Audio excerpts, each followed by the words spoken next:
रात के अंधेरे में जब पूरा शहर गहरी नींद में था, आदित्य अपनी लैपटॉप स्क्रीन पर बैठा हुआ था। उसकी आंखों में नींद नहीं बल्कि एक अजीब सी बेचैनी थी। वो कई महीनों से इंटरनेट पर एक रहस्यमयी साधना के बारे में पढ़ रहा था, अप्सरा सिद्धि साधना। ये कहा जाता था कि इस साधना को करने से कोई भी व्यक्ति अप्सरा को अपने वश में कर सकता है, अपनी हर इच्छा पूरी करवा सकता है। आदित्य का दिल टूटा हुआ था। कुछ महीने पहले उसकी गर्लफ्रेंड सिया उसे छोड़कर किसी और के साथ चली गई थी। वो हर रात बस यही सोचता कि अगर सिया लौट आए तो वो अपनी ज़िंदगी ठीक कर लेगा। जब उसे इस साधना के बारे में पता चला तो उसे लगा कि यह उसकी आखिरी उम्मीद है। शुक्रवार की रात आदित्य ने खुद को साधना के लिए तैयार किया। लाल वस्त्र पहनकर उसने एक थैले में ज़रूरी सामग्री रखी, कुछ फूल, अगरबत्ती, दिया और साधना का ग्रंथ। उसे मालूम था कि यह साधना सुनसान जगह पर करनी होगी जहां किसी की दखलंदाजी ना हो। शहर के बाहरी इलाके में एक पुराना शमशान था जहां अक्सर वो दोस्तों के साथ हिम्मत आजमाने जाया करता था। आज वो अकेला वहां पर जाने वाला था। शमशान में घुसते ही उसे ठंडी हवा का झोंका महसूस हुआ।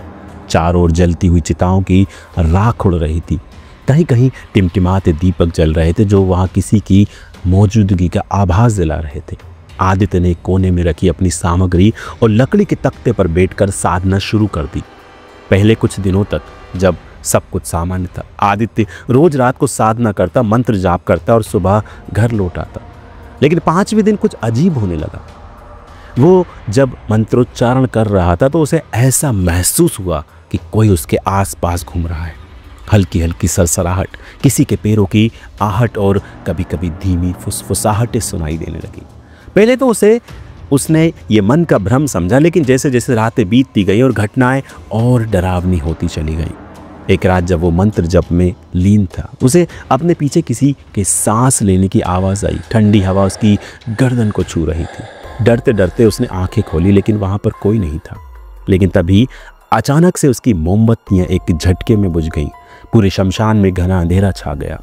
आदित्य के हाथ पैर कांपने लगे, लेकिन उसने खुद को संभाला। शायद ये मेरी परीक्षा हो, उसने खुद को समझाया।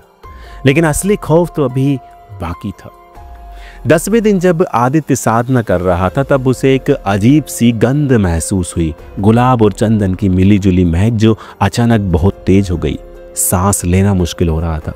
तभी उसे लगा कि कोई उसके बहुत करीब खड़ा है।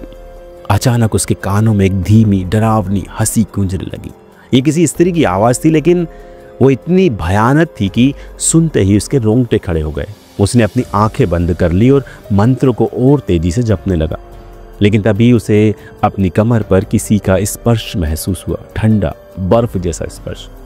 उसकी आंखें, सांसें तेज हो गई और दिल की धड़कनें इतनी बढ़ गईं कि वो अपने सीने में दर्द महसूस करने लगा। डर और जिज्ञासा के बीच उसने धीरे धीरे अपनी आंखें खोली और पीछे मुड़कर देखा। एक ऊंची काली परछाई उसके सामने खड़ी थी, लेकिन ये कोई साधारण स्त्री नहीं थी। उसकी आंखें सुर्ख लाल थी, बाल उलझे हुए और हवा में लहराते हुए लग रहे थे। उसका चेहरा अजीब ढंग से विकृत था, मानो कई आत्माओं का मेल हो। आदित्य के गले से चीख भी नहीं निकल पाई। उसके पैर जमीन से चिपक गए। तभी वो परछाई धीरे धीरे उसकी ओर बढ़ने लगी। उसके भारी पायल की आवाज़ पूरे शमशान में गूंजने लगी। आखिर तुमने मुझे बुला ही लिया, वो आवाज़ गूंजती रही। आदित्य को महसूस हुआ कि उसकी सारी शक्ति खत्म हो रही है। वो उठने की कोशिश कर रहा था, लेकिन उसका शरीर जड़ हो गया। वो बस वहीं बैठा उस भयानक स्त्री को देखता रहा जो अब उसके और करीब आ गई थी। अचानक वातावरण और ठंडा हो गया। हवा में अजीब सा दबाव बढ़ने लगा, जैसे कोई अदृश्य शक्ति पूरे माहौल को जकड़ रही हो। आदित्य की आंखों के आगे अंधेरा छाने लगा और फिर अचानक वो परछाई हवा में घुलने लगी, लेकिन उसकी डरावनी हंसी अभी भी गूंज रही थी। चारों ओर धुआं सा फैल गया। आदित्य को ऐसा लगा जैसे किसी ने उसे जकड़ लिया हो। उसकी सांस रुकने लगी। अगली सुबह आदित्य बेहोश पड़ा मिला। उसके चेहरे पर डर के भाव जमे हुए थे। किसी तरह वो खुद को घसीटते हुए अपने घर तक ले आया, लेकिन अब वो पहले जैसा नहीं रहा। घर लौटने के बाद भी घटनाएं नहीं रुकी। हर रात उसे किसी के आने का एहसास होता। दरवाजे पर दस्तक सुनाई देती, लेकिन जब वो दरवाजा खोलता तो कोई नहीं होता। कभी कभी उसे सिया का फोन आता, लेकिन जब वो उठाता तो दूसरी ओर बस गहरी सांसों की आवाज आती। कुछ दिनों बाद उसकी तबीयत बिगड़ने लगी। वो बिना किसी बीमारी के कमजोर होता जा रहा था। भूख खत्म हो चुकी थी, नींद गायब हो चुकी थी। हर पल उसे लगता कि कोई उसे देख रहा है। और फिर एक रात जब वो बिस्तर पर पड़ा था, उसे अपने दरवाजे पर जोर जोर से दस्तक सुनाई दी। उसका मोबाइल बजने लगा। स्क्रीन पर वही नाम चमक रहा था, सिया। लेकिन सिया तो 2 महीने से शहर में थी ही नहीं। आदित्य ने डरते हुए फोन उठाया। दूसरी तरफ एक जानी पहचानी आवाज थी, आदित्य, मैं बाहर खड़ी हूं, दरवाजा खोलोगे नहीं? आदित्य के हाथ कांप रहे थे। फोन की स्क्रीन पर सिया का नाम चमक रहा था, लेकिन उसकी आवाज वो वैसी नहीं थी जैसे आदित्य ने सुनी थी। उसने एक ठंडक थी, एक अजीब सी कंपन जो रीढ़ की हड्डी तक सिहरन पैदा कर रही थी।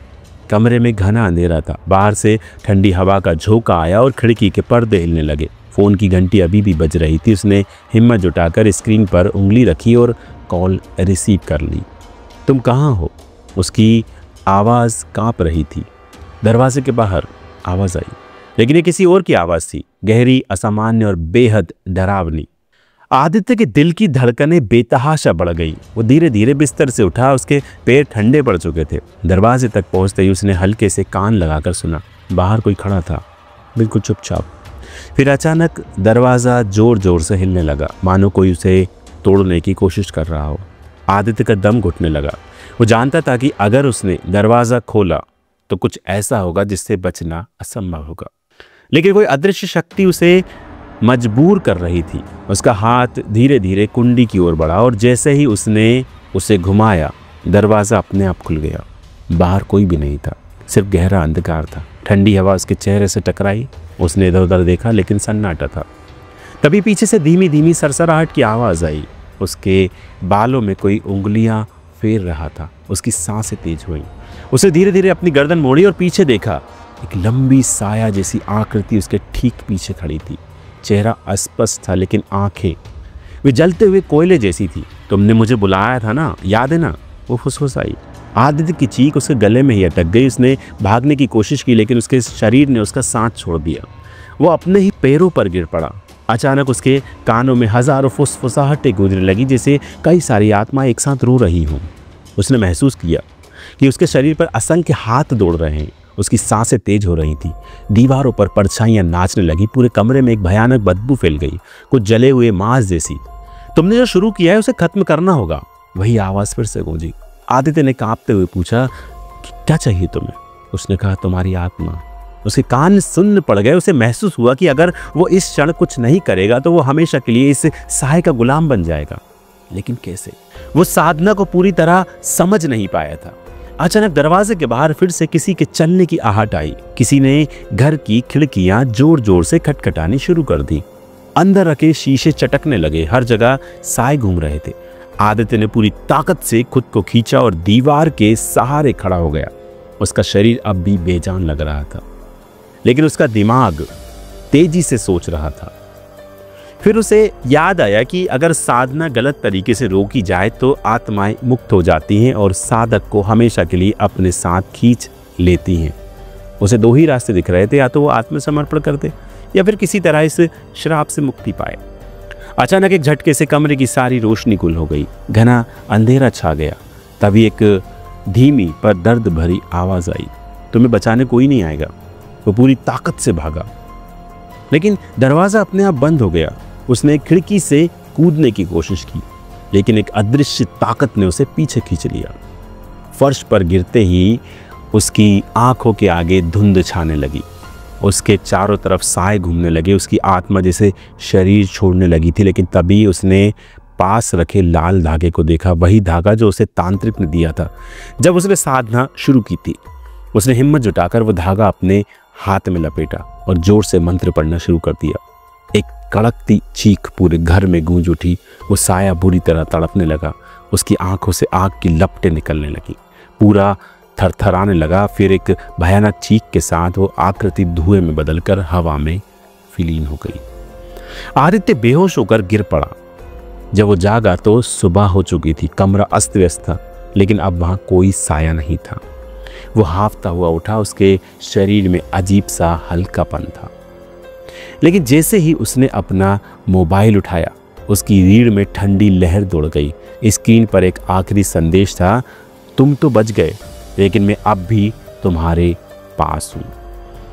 दोस्तों, कैसी लगी आपको ये हॉरर स्टोरी?